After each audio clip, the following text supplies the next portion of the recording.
नमस्कार, UD TV में आपका स्वागत है। मैं हूं जगदीश चंद। आइए नजर डालते हैं आपके शहर और प्रदेश से जुड़ी खास खबरों पर। उत्तराखंड में कोरोना के बढ़ते संक्रमण को देखते हुए अब पूरे प्रदेश में सप्ताह में 2 दिन लॉकडाउन रहेगा। मुख्यमंत्री त्रिवेंद्र सिंह रावत ने इसकी पुष्टि कर दी है। सीएम ने अपने बयान में कहा कि शनिवार और रविवार को पूरा प्रदेश लॉकडाउन होगा। इसकी विस्तृत एडवाइजरी आज जारी कर दी जाएगी। हालांकि कुछ जगहों पर सरकार के इस फैसले का व्यापारी विरोध कर रहे हैं। शनिवार और रविवार को प्रस्तावित लॉकडाउन का रुद्रपुर के व्यापारियों ने विरोध शुरू कर दिया है। व्यापार मंडल अध्यक्ष संजय जुनेजा की अगुवाई में आज व्यापारियों ने सरकार के फैसले का विरोध किया। व्यापारियों ने कहा कि रुद्रपुर में सोमवार को साप्ताहिक बंदी थी और उसके बाद मंगलवार से बृहस्पतिवार तक शहर में लॉकडाउन रहा, जिसके चलते रुद्रपुर का बाजार 4 दिनों तक बंद रहा। इससे व्यापारियों का व्यवसाय प्रभावित हुआ है। अब पुनः शनिवार और रविवार को लॉकडाउन लगाया जाता है तो व्यापारियों को भारी नुकसान उठाना पड़ेगा। व्यापारी नेताओं ने कहा कि फिलहाल 18 और 19 जुलाई को प्रस्तावित लॉकडाउन से रुद्रपुर को मुक्त रखा जाए। इस संबंध में व्यापारियों ने जिला प्रशासन के माध्यम से मुख्यमंत्री को एक ज्ञापन भी प्रेषित किया। केदारनाथ से वासुकीताल त्रियुगी नारायण में ट्रैकिंग के दौरान लापता हुए 4 दोस्तों को आखिरकार एसडीआरएफ की टीम ने ढूंढ निकाला है। चारों युवकों के सकुशल मिलने पर परिवार वालों ने राहत की सांस ली है। आपको बता दें, देहरादून और नैनीताल के 4 युवक 13 जुलाई को केदारनाथ बाबा के दर्शन करने आए थे और उसके बाद वासुकीताल में ट्रैकिंग के लिए रवाना हुए। उसके बाद से वह लापता थे। लापता युवकों की खोजबीन के लिए एसडीआरएफ की 5 टीमें लगाई गई थी। मौसम की खराबी के चलते रेस्क्यू टीम को दिक्कतों का सामना करना पड़ा। कड़ी मशक्कत के बाद लोकेशन का पता चलते ही दोषी के जंगल में इन्हें खोज लिया गया।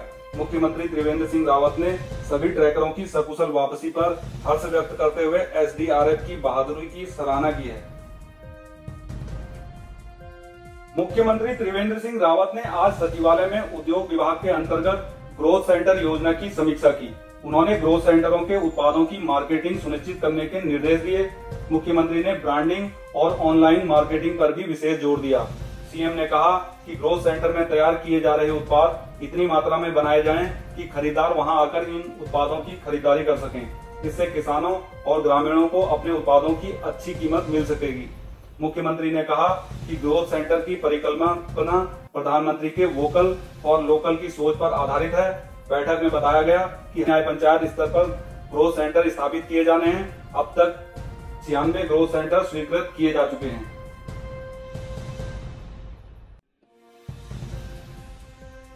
उधम सिंह नगर में कोरोना संक्रमण की रफ्तार तेज होती जा रही है। देर रात आई रिपोर्ट में पंतनगर के 5 लोगों में कोरोना की पुष्टि होने से वहां हड़कंप मच गया।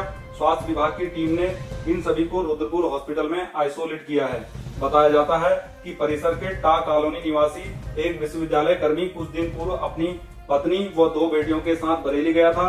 पंतनगर लौटने पर इस विश्वविद्यालय कर्मी को सपरिवार होम क्वारंटाइन कर दिया गया, लेकिन पड़ोसियों ने पुलिस को सूचना देकर बताया कि ये लोग घरों से बाहर घूम रहे थे। इसके बाद पुलिस ने इन सभी को परिसर के पंत भवन में संस्थागत क्वारंटाइन करते हुए इनके सैंपल जांच को भेजे थे। बृहस्पतिवार को देर रात आई रिपोर्ट में 4 के कोरोना पॉजिटिव होने की पुष्टि हुई है। उधर हल्दी स्थित कंटेनमेंट जोन से सटे बफर जोन में रहने वाला एक युवक भी कोरोना पॉजिटिव पाया गया है।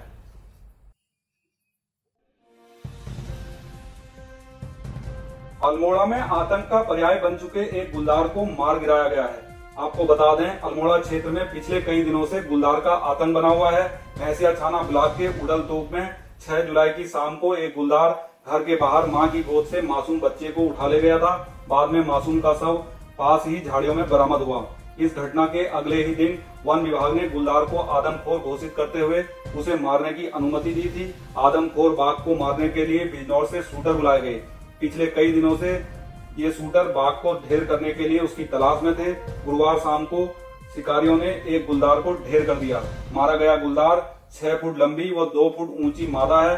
हालांकि इस बात की पुष्टि नहीं हो पाई है कि मासूम बच्चे को मारने वाला गुलदार ही गोली का शिकार हुआ है। काशीपुर में राशन बांटे जाने की अफवाह पर विधायक हरभजन सिंह चीमा के घर पर महिलाओं की भारी भीड़ जमा हो गई। इस दौरान लॉकडाउन और सोशल डिस्टेंसिंग की जमकर धज्जियां उड़ी। कोरोना संक्रमण के चलते काशीपुर में लॉकडाउन लागू है। आज लॉकडाउन के बीच विधायक हरभजन सिंह चीमा के कैंप कार्यालय में बड़ी संख्या में महिलाएं राशन लेने पहुंच गई। इन महिलाओं ने बताया कि उन्हें विधायक के निवास पर राशन बांटे जाने की जानकारी दी गई। राशन लेने के लिए बाकायदा इन महिलाओं को कुछ लोगों ने पर्चियां भी बांटी थी। विधायक के निवास पर महिलाओं का हुजूम उमड़ने की सूचना मिलने पर पुलिस टीम मौके पर पहुंच गई और पुलिस ने भीड़ को मौके से हटाया। एसएसआई ने कहा कि अफवाह फैलाने वालों के खिलाफ कार्यवाही की जाएगी। उत्तराखंड हाई स्कूल और इंटरमीडिएट बोर्ड परीक्षा फल 25 से 30 जुलाई के बीच घोषित किया जाएगा। शुक्रवार को बोर्ड सभागार में परिषद के निदेशक आर.के. कुंवर ने बताया कि उत्तर पुस्तिकाओं का मूल्यांकन 12 जुलाई को संपन्न हो चुका है। उन्होंने बताया कि इस बार हाई स्कूल में 1,50,389 परीक्षार्थी पंजीकृत हुए थे, जिनमें से 1,47,588 परीक्षार्थी परीक्षा में शामिल हुए। इंटरमीडिएट में 1,21,301 परीक्षार्थी पंजीकृत थे, लेकिन इनमें से 1,19,216 परीक्षार्थी ही शामिल हो पाए। मूल्यांकन का कार्य हमारा 12 जुलाई तक कंप्लीट हो गया था। बाकी जो मार्क्स डिटेल हैं वो हमने प्रेस को उपलब्ध कराए हैं और आज हमने इसकी समीक्षा की है। हम ये प्रयास कर रहे हैं कि 25 जुलाई से 30 जुलाई के मध्य हमारा परीक्षा फल घोषित हो जाए।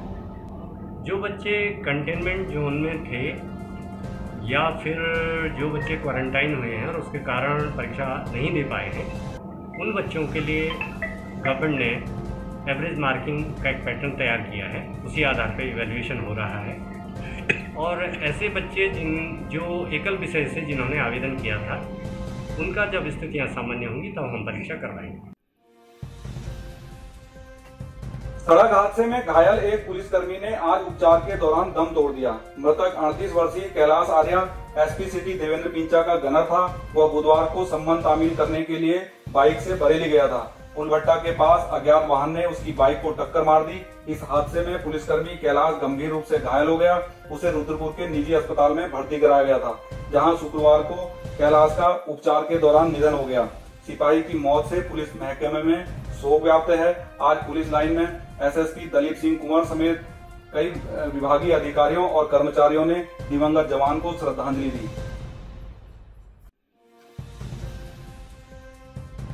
गदरपुर में नगरपालिका द्वारा हाईवे के किनारे कूड़ा डाले जाने का युवक कांग्रेस कार्यकर्ताओं ने विरोध किया है।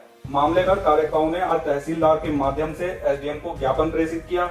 युवक कांग्रेस सचिव मोहनीश कुमार उर्फ मन्नू चौधरी के नेतृत्व में तहसील पहुंचे कार्यकर्ताओं ने कहा कि पिछले काफी समय से मुख्य मार्ग पर तहसील भवन के पास कूड़ा फेंका जा रहा है। इससे आसपास रहने वाले लोगों और राहगीरों का जीना दूभर हो गया है और संक्रामक रोग फैलने का खतरा बना हुआ है।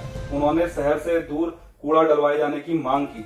देखिए, यूथ कांग्रेस गदरपुर इस मांग को लेकर के आज तहसील में पहुंची है कि जो है नेशनल हाईवे के किनारों पर दोनों तरफ नगर पालिका के द्वारा कूड़ा फेंका जा रहा है, लगातार फेंका जा रहा है। इसको तत्काल प्रभाव से रोका जाए, क्योंकि बरसात के मौसम में संक्रमण वैसे ही ज्यादा तेजी से फैलता है। देश पहले ही कोरोना महामारी से जूझ रहा है और इस तरीके से यहाँ तहसील में आने वाले लोग इस बदबू का सामना उनको करना पड़ता है। और कई बार इसकी मांग पहले भी उठ चुकी है नगर पालिका की तरफ, ये कि भाई कूड़े की स्थायी व्यवस्था की जाए, लेकिन भाई स्थायी व्यवस्था तो है नहीं। तो कभी ये दिनेशपुर रोड पे, कभी सकैनिया रोड पे, अब इन्होंने नेशनल हाईवे को पकड़ लिया। इस तरह के जगह जगह कूड़े के ढेर बना रहे हैं और नगर को साफ करने के नाम पर ग्रामीण क्षेत्रों को ये दूषित करने का काम कर रहे हैं। हमारी मांग है कि इसको बंद करें।